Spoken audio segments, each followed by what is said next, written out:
¿Qué tal? Acá una vez más, Juan Data, desde la Daticueva en Oakland, California. Tomador de mate amargo y devorador serial de libros de hip hop. Vuelvo al ruedo, a lo habitual de este canal, con una reseña de un libro de hip hop que acabo de terminar de leer. Se trata de My Voice, a Memoir, una memoria de la periodista y rapera Angie Martinez, publicado en el año 2016. Angie Martinez, por si no la conocen, es una de las personalidades principales de lo que es la radio hip hop en Estados Unidos, ya que era una de las voces principales de la radio Hot 97 de Nueva York durante la época de oro de la radiofonía hip hop. Fue la primera estación de radio en New York en dedicarse 100% al hip hop. Toda su programación era hip hop y ahí estaba Funkmaster Flex y entre otras personalidades Angie Martinez, que era la voz femenina de esa radio, lo cual la ubica en una posición de poder que muy pocas otras personas podrían haber tenido durante ese periodo, entre finales de los 90 y la década del 2000.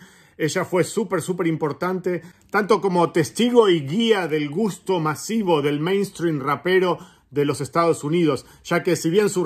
estación de radio transmitía solo en Nueva York, por el simple hecho de estar en Nueva York tenía impacto a nivel nacional, ya que todas las otras radios y todos los demás periodistas de Estados Unidos le prestaban atención a qué es lo que sonaba en New York en esa época y qué es lo que se decía en New York acerca de la escena, de los artistas, qué rumores circulaban por la escena. Esto, recordemos que era en una época en la que todavía Internet no tenía el impacto que tiene ahora, no había medios de comunicación que estuviesen activos permanentemente, las 24 horas del día, a los que uno pudiese ir en cualquier momento para ver qué es lo que está pasando, cuál es el último rumor, la última noticia del hip hop. Era la radio que ocupaba ese espacio, porque sí, había revistas como The Source o Rap Pages o XXL que publicaban un montón de información, pero las revistas salían una vez al mes, los artículos había que escribirlos con un mes de anticipación, o sea que al momento que la revista se distribuía ya la información era un poco vieja. Había televisión, estaba Yo MTV Raps en MTV en los 90, pero era un programa que era una vez a la semana. Había también programas de radio como el de Stretch and Bobito, pero que eran una radio comunitaria de una universidad en New York que no tenía mucho alcance y que también era solo una noche por semana. Entonces, si vos querías estar al tanto de qué es lo que pasaba, cuál es el rumor de lo último, la última pelea, el beef, el último lanzamiento que va a salir, el anticipo del nuevo álbum de tal y cual, la única manera de estar al tanto de eso era escuchando la radio. Y Hot 97, por ser la única radio en esa época que transmitía una programación de hip hop las 24 horas del día, era la radio obligatoria a la que todos tenían que estarle prestando atención. Y Angie Martinez estuvo ahí presente desde el comienzo, desde la gestación misma de Hot 97, porque ella había empezado como pasante a los 17 años en la radio que ocupaba ese lugar en el dial, que había empezado siendo una radio de música dance, y ella era pasante ahí cuando la radio deciden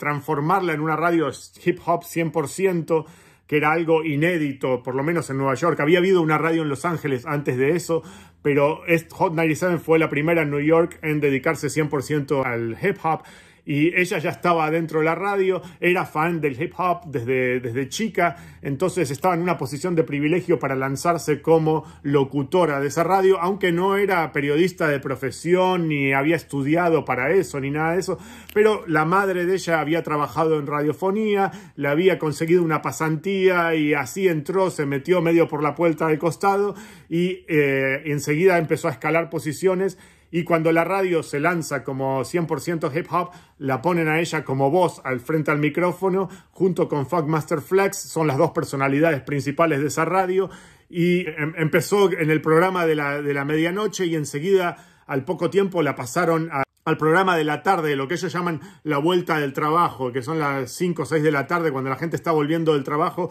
que es el momento en que más se escucha la radio, o se escuchaba, porque toda la gente está en el auto clavada en una autopista, esperando para llegar a la casa, y tienen sintonizada la radio ahí a ver cuál es el nuevo hit de rap que está sonando en Nueva York en ese momento. Y Angie Martinez estaba ahí. Así que en esa posición de privilegio que tuvo ella, llegó a ver y a participar, a ser testigo de todo lo que pasaba en New York en el hip hop en esa época, y lo cuenta acá en su libro, en su memoria.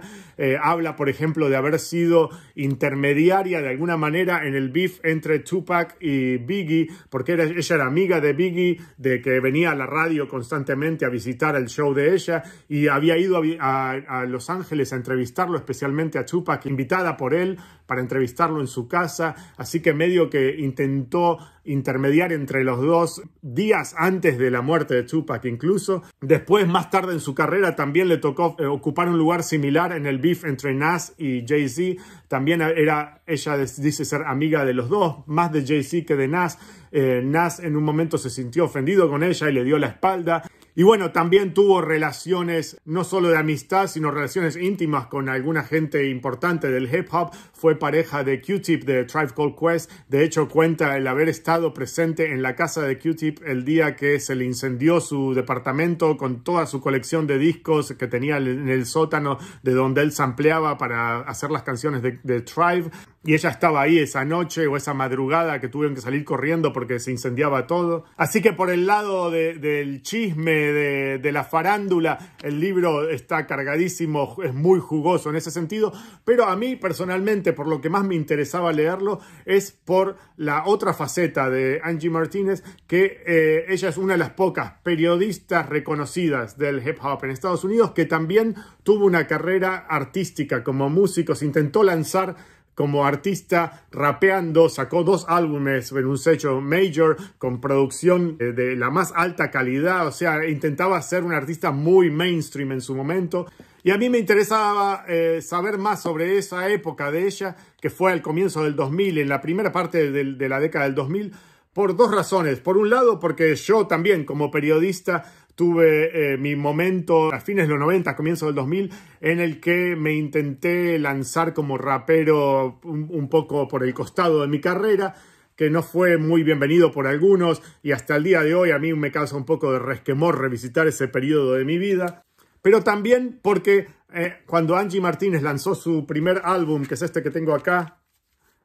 se llama Up Close and Personal, este es su disco debut, creo que salió en el año 2001 o por ahí 2002. Yo tuve la oportunidad de entrevistarla, la conocí en persona, fui a los estudios a entrevistarla para el lanzamiento de este álbum. Hicimos una entrevista que salió publicada en la revista Hip Hop Nation en España, no me acuerdo en qué número, pero por ahí por el 13, 14, por esa época tiene que haber sido. Lamentablemente no la encontré la revista, ese número de la revista, pero si alguien lo tiene y me quiere aclarar en qué número fue que salió esa nota, se los agradecería. Pero para mí fue una cosa importante en su momento porque fue la primer estrella del rap mainstream que yo tuve la oportunidad de conocer en persona y de entrevistar en inglés, y que fue además súper cálida y muy buena onda para sentarse y charlar conmigo en su momento. No me acuerdo mucho de qué hablamos, pero sí me acuerdo, lo que me quedó patente de esa conversación que tuve con Angie Martínez en ese momento fue que yo sentía de ella una inseguridad al presentar su música. Y eso es lo que más me interesaba de ella, porque es algo que también que en el libro habla mucho de ese tema, y que es algo con lo que yo tuve que lidiar también personalmente, íntimamente, porque cuando uno se dedica profesionalmente a criticar la música de otros, publicar música propia, especialmente cuando uno no viene de un background de conocimiento musical, uno no es un músico entrenado y de golpe se anima de cara dura a lanzar algo musical al mercado comercial, sabes que te van a criticar a full porque vos mismo sos crítico de música de otros, entonces estás bien al tanto de cuáles son todos los puntos débiles de la música que estás lanzando, sabes todas las críticas que te van a venir ya de antemano, y entonces sos muy crítico con tu propio trabajo y te cuestionás si tu carrera como crítico de otra música tiene validez alguna, cuando la música que vos estás publicando vos sabés que es mediocre, que como mucho, que no sos un genio de la música, estás haciendo algo que sí, está bien, más o menos así, y con qué autoridad moral podés después criticar la música de otros. Te pone en una posición de conflicto que es verdaderamente difícil de lidiar.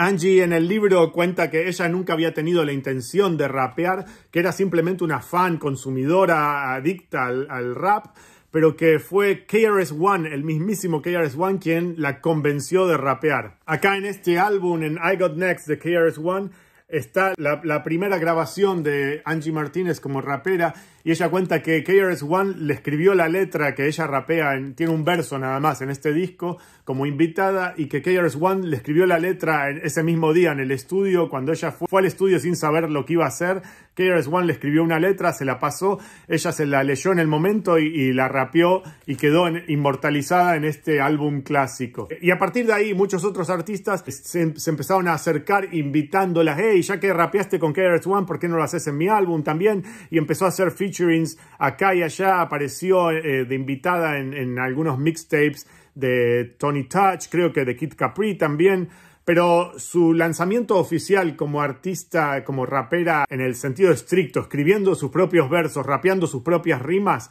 eso lo hizo como invitada de Lil' Kim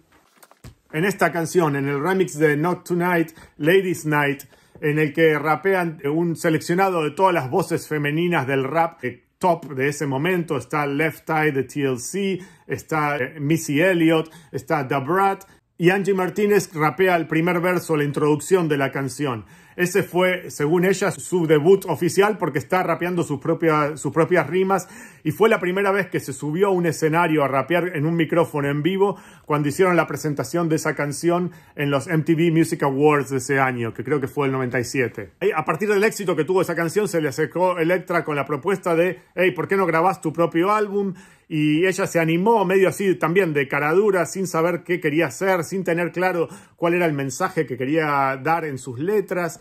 Y con la ayuda de Salaam Remi, que era su amigo y que había también trabajado en la radio, en la misma estación, en la Hot 97, y era el productor de The Fugees en esa época, había trabajado mucho con The Fugees y estaba trabajando con Wyclef Jean en esa época.